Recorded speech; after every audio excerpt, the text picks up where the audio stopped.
우리가 지난 수요일에는 갈라디아서 1장 1절에서 또 3절을 읽었어요. 지난 시간에 갈라디아서를 얘기하면서 좀 다른 서신들과는 인사말이 달랐어요. 그죠?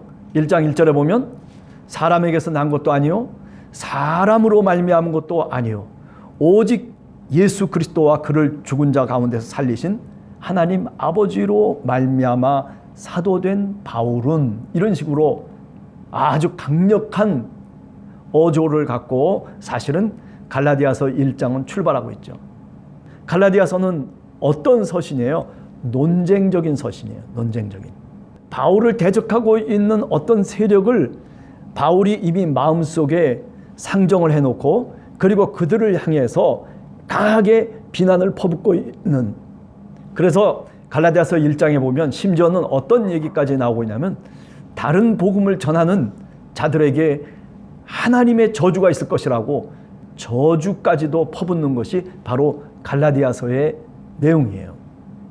네. 그래서 굉장히 갈라디아서를 보면 율법에 대해서라든지 또는 유대 민족에 대해서 굉장히 비판적이고 그리고 부정적입니다. 네. 그런 것들이 어디 다 나타나 있냐면 사실은 인사말 속에 다 포함되어 있어요. 딱 이걸 읽으면 지금 어떨 것이다 라고 하는 것을 이미 짐작을 할 수가 있어요. 자, 오늘 고린도전서를 읽어보면서 1장 1절에서 또 3절 짧은 구절이에요.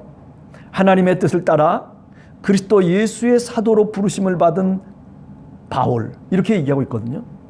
어떻게 보면 여러분들이 이렇게 볼 때는 평범한 얘기일 수 있어요. 그리고 고린도 후서를 봐도 이와 똑같은 얘기들을 하고 있거든요. 그런데 고린도 전서를 읽으시면서 1장 1절에서 중요한 포인트가 있어요. 그건 뭐냐면 하나님의 뜻을 따라 라고 하는 말이에요.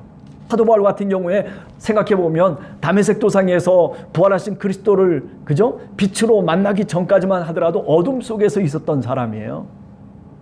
율법으로는 흠이 없을 정도로 그렇게 철저하게 열광적으로 말하자면 바리새파 유대인으로 살았던 사람이 누구냐면 사도 바울이거든요. 그래서 어떻게 했어요? 그래서 교회를 핍박하고 심지어는 스데반이 죽는 그 장소에도 자기가 있었다는 거 아니에요. 네. 그게 사도행전 9장에서 나오는 내용들이 그런 내용으로 되어져 있습니다. 이 바울이 내가 사도입니다라고 얘기하기가 참 어려웠죠. 그럼에도 불구하고 이 모든 것들이 다 하나님의 섭리와 뜻 가운데 있었다는 거죠. 어쩌면 이 속에는 하나님의 예정이라고 하는 뜻도 어쩌면 들어가 있겠다라는 생각을 한번 해볼 수가 있어요. 네. 그러니까 다시 말하면 사람으로부터가 아니라는 거죠. 네. 어떤 누구를 통해서도 아니고 갈라디아서 1장 1절에 얘기했던 그 내용을 한번 여러분 상기해 보세요. 하나님으로부터 내가 부르심을 받은 자입니다 라고 하는 그 말이 얼마나 강력한 자기 정체성에 대한 고백이에요. 저는 오늘 또 지난 갈라디아서를 읽을 때와 마찬가지로 한 번 더 강조하고 싶은 게 이겁니다.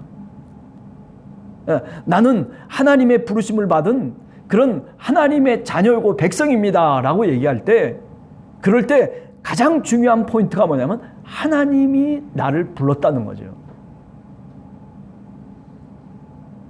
그러니까 이렇게 하나님이 나를 부르고 하나님의 뜻을 따라서 나를 하나님께서 택정해 주시고 내 인생의 모든 길을 하나님이 인도해 가신다라고 하는 그런 확신과 믿음이 있기 때문에 어느 장소에서든지 어느 때든지 담대하게 주님의 복음을 전할 수가 있는 거예요. 당당하게 누가 뭐라고 손가락질을 하든 누가 어떻게 비난하든 나는 하나님의 부르심을 받은 사도라고 하는 거죠. 그 사명을 이 한마디 하나님의 뜻을 따라서 라고 하는 이 말 한마디 때문에 사실은 어떻게 보면 사도 바울이 그렇게 강하게 사도로서의 역할을 해나갈 수 있었고, 어떤 어려움과 고난이 오더라도 그것을 이겨나갈 수 있는 힘은 바로 하나님이 나를 불렀다라고 하는 그런 신앙 고백이었던 겁니다. 오늘 우리들도 신앙생활하면서 이런 고백이 있어야 돼요. 하나님이 나를 불렀습니다. 하나님이 나를 주님의 백성으로 삼으셨습니다. 하나님이 나를 함께하는 교회 교인으로 만드셨습니다. 하나님이 나를 이렇게 하나님께서 이 자리까지 오게 하셨습니다. 이것보다 더 강력한 믿음의 고백이 뭐가 있겠어요? 오늘 저나 여러분이나 그래요. 이런 고백이 있게 되기를 간절히 주님의 이름으로 축원합니다. 그리스도 예수 안에서 거룩해졌다. 사실 고린도 교인들이 거룩한 사람들입니까? 아니에요. 갈등의 골이 얼마나 깊이 파여져 있는 그런 교회인지 몰라요. 사도 바울이 고린도에서 그래도 2년 반이나 넘게 그렇게 3년 가까이 목회를 했거든요. 세상에 사도 바울이 있잖아요. 그렇게 목회를 한 지역이 없어요. 오랫동안 정성을 들이고 그리고 온 힘을 다해서 복음을 증거한 그런 목회 활동을 한 지역이 바로 이 고린도 교회거든요. 그런데도 불구하고 사실 어떻게 보면요, 고린도 교회가 아주 힘든 교회예요. 너무너무 힘든 거예요. 그런데 그리스도 예수 안에서 거룩해진이라고 말하고 있는 거예요, 사도 바울이. 그리스도 예수 안에라고 하는 이 용어는 사도 바울에게는 굉장히 중요한 기독론적인 용어예요. 무슨 말씀인가 하면 구원받은 하나님의 백성이라고 하는 뜻을 바로 얘기하고 있는 거예요. 그런데 거룩해진이라고 하는 이 말이 사실은요, 수동형으로 되어 있거든요. 그리고 완료 형태예요. 이미 거룩하여졌다라고 하는 거예요. 그러니까 고린도 교인들이 지금도 문제가 많고 지금도 사도 바울에게 뭐 비난도 하고 뭐라고 이야기해야 되고 뭐 이렇게 저렇게 하고 있는 그 모습을 보면 사실은 거룩해질 수 없는 사람들이에요. 그런데도 불구하고 사도 바울이 그들에게 뭐라고 편지를 쓰고 있냐면 당신들은 그리스도 예수 안에서 거룩해진 하나님의 성도입니다라고 얘기해요. 거룩해졌기 때문에 얘기하는 걸까요? 아니에요. 무슨 뜻인가 하면 지금 바울의 입장에서 보면 나중에 이제 3장 같은데 넘어가서 보면 그러잖아요. 그죠? 형제들아, 내가 신령한 자들에 대한 것 같이 너에게 말할 수 없어서 육신에 속한 자 그리스도 안에서 어린 아이를 대한 것 같이 내가 하노라. 내가 너희를 젖으로 먹이고 밥으로 아니하였노니 뭐 하면서 막 얘기를 쏟아붓잖아요. 이제 고린도전서 3장에 넘어가면 그런 식으로 얘기가 되는데, 그런데 이 지금 서두에서는 어떻게 얘기하냐면 그 감정을 다 누르고 있는 거예요. 그리스도 예수 안에서 너희가 바로 하나님의 교회고 그리고 너희가 거룩하여진 성도라 부르심을 받지 않았느냐. 하나님이 그렇게 사랑하시고 있는 그 성도들을 마음속에 애타는 마음으로 편지를 쓰고 있는 거죠. 네. 그래요. 그리스도 예수 안에서 우리가 주님의 십자가의 보혈을 통해서 사실은 거룩해진 사람들이에요. 주님의 십자가를 붙잡고 그리고 주님이 우리를 대신해서 우리의 죄를 위해서 십자가 위에서 피를 흘리시고 그리고 3일 만에 부활하신 우리 주님. 그 주님이 때문에 그 주님으로 말미암아서 우리가 거룩해질 수 없는 그런 타락된 백성임에도 불구하고 하나님께서는 우리를 거룩하다라고 그렇게 칭해 주시고 그렇게 여겨 주신다는 거죠. 누구 통해서요? 예수 그리스도를 통해서요. 그리스도 예수 안에서만 이것이 가능한 거죠. 네. 그래서 뭐라고 얘기합니까? 그리스도 예수 안에서 거룩하여지고 성도라 부르심을 받은 자들, 이들이 다 누구예요? 하나님의 교회라는 거예요. 그리스도 예수 안에서 거룩해진 성도들이 다 뭐냐면 하나님의 교회라는 거죠. 교회가 무엇입니까? 교회가 건물이 아니라 부르심을 받은 하나님의 백성들, 성도들 그 모두가 다 뭐냐면은 바로 교회라고 얘기할 수 있는 거예요. 너희는 그리스도 예수 안에서 거룩해졌어. 그런데 어떻게 됐어요? 그런데 사실은 거룩한 모습이 아니에요. 뭐 은사는 갖고 있고 성령은 뭐 있다고 얘기하면서 그러면서도 형편없이 그저 부활이 없다고 얘기하고 십자가 아래로 내려오지 않고 십자가를 무시하고 자기 멋대로 그저 자기 주장대로 신앙은 이런 거야 라고 얘기하면서 어떤 지도자의 지도를 받지도 않고 그리고 나름대로 자신의 지식을 쫓아서 살아갔던 그 모습, 그 신앙 공동체가 바로 뭐냐면 이 고린도 교회라고 얘기할 수 있거든요.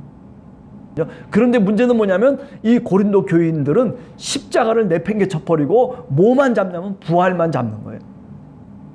부활이 있으면 십자가가 있어야 될 거 아니에요. 그런데 부활은 얘기하면서 성령의 은사는 얘기하면서 뭐 그리스도의 몸이라고는 얘기하면서 그러면서 결국에 뭐냐면 십자가가 없는 거예요. 고난을 싫어하고 그리고 십자가를 지고 주님의 길을 따라가는 것을 내팽개쳐버리고만 그런 교회가 사실은 이 고린도 교회였다는 거죠. 지금 그것을 알고 있는 사도 바울이 이렇게 표현하고 있는 거예요. 반의적인 표현이라고 저는 생각을 해요. 인사말을 하는데 사실은 진정 어린 인사말을 하고 있겠지만은 그러나 그 진정 어린 인사말 속에 하나님의 사랑으로 그들에게 다가가고 있지만은 그러나 그 말 한마디 한마디 속에 뼈가 있는 거예요. 사실은 뒤집어 보면 그들의 처지와 지금 상황이 어떤지를 분명히 알 수 있어요. 하나님의 교회가 아니라 무슨 바울의 교회, 무슨 뭐 아볼로의 교회, 무슨 뭐 게바의 교회, 뭐 나는 예수의 교회 이런 식으로 파당이 지어져 있는 그렇기 때문에 하나님의 교회라고 하는 얘기를 하는 거죠. 하나라고 하는 거예요. 하나라고 하는 거예요. 네. 그리스도 예수 안에서 거룩해지려면 어떻게 해야 돼요? 주님의 십자가를 지고 나를 따라오라고 주님께서 말씀하셨잖아요. 그것처럼 사실은 고린도 교인들이 십자가를 지고 주님을 따라가는 그 모습이 있어야 되는데 그런데 뭐예요? 그 모습은 없는 거예요. 지식만 자랑하는 거예요. 그래서 우리가 고린도전서 1장과 2장을 쭉 읽어보면 그죠? 유대인들은 표적을 구하고 헬라인들은 지식을 구하지만 그러나 나는 십자가만 전하겠다라고 얘기하잖아요. 사도 바울이 고린도 전서에서 나오는 내용 아니에요? 네. 그러니까 십자가라고 하는 것을 내려놓고 신앙생활을 한다면 그게 신앙생활이고 그게 거룩해질 수 있겠어요? 아니 성도라고 나는 거룩한 사람이라고 그렇게 혹시 착각하면서 뭐 믿음 생활을 할 수는 있겠죠. 그렇지만은 하나님이 보실 때 그것이 정말 참 성도겠어요? 아니죠. 십자가를 짊어지고 가는 거예요. 그렇죠? 우리 주 예수 그리스도의 이름을 부르면서 그러면서도 복음의 참 뜻이 무엇인지를 모른단 말이에요. 우리 주 예수 그리스도의 이름을 부르고 있는 모든 자들 하나님의 교회인데도 불구하고 그런데 문제는 뭐냐면 그 이름을 부르면서도 왜 이름을 불러야 되고 그 이름의 능력이 무엇이고 그 이름을 통해서 하나님이 어떤 역사를 이루시는지에 대한 참 지식이 없는 거예요. 말만 많은 거죠. 뭐 신앙이라고 하는 이런 것이고 뭐 이렇게 저렇게 수없는 얘기들을 하지만은 그러나 실제로 경건의 능력은 없는 거예요. 십자가의 도가 미련한 자들에게는 멸망하는 자들에게는 미련한 것이요 구원받은 우리에게는 하나님의 능력이라. 유명한 얘기 아니에요. 고린도전서 1장 18절의 이야기. 사도 바울의 고백 아니에요. 십자가라고 하는 게 하나님의 능력이라는 거예요. 구원받은 우리들에게는. 그런데 그 능력은 상실해버리고 고린도 교인들이 그죠? 신앙 생활 합내하면서 그렇게 신앙인으로 그런 채만 하면서 살아가고 있는 그런 모습을 바라보면서 사도 바울이 깊은 탄식을 하고 있는 거죠. 사실은요. 그러니까 오늘 1장 1절부터 3절의 내용이 평범한 내용일 것 같지만은 그러나 그 내용 속에 들어가 보면 사실은 반대편의 이야기를 사도 바울은 마음속에 갖고 있는 거예요. 왜들 이럴까? 하나님의 교회라고 얘기하면서도 왜 이럴까? 뭐 게바의 교회예요? 바울의 교회예요? 아니면 아볼로의 교회예요? 아니면 예수 그리스도의 교회예요?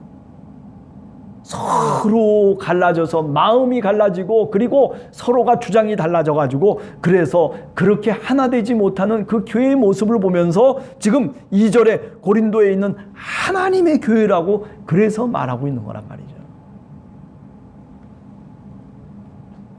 자, 오늘 뭐 이런저런 얘기를 했습니다만은 여러분들이 어떤 생각을 했는지 사실 궁금합니다. 이 고린도전서 1장 1절에서 3절 요 간단한 인사말이지만은 그러나 그 인사말을 그냥 피상적으로 이렇게 문자로만 읽지 말고 그 문자 저편에 그죠?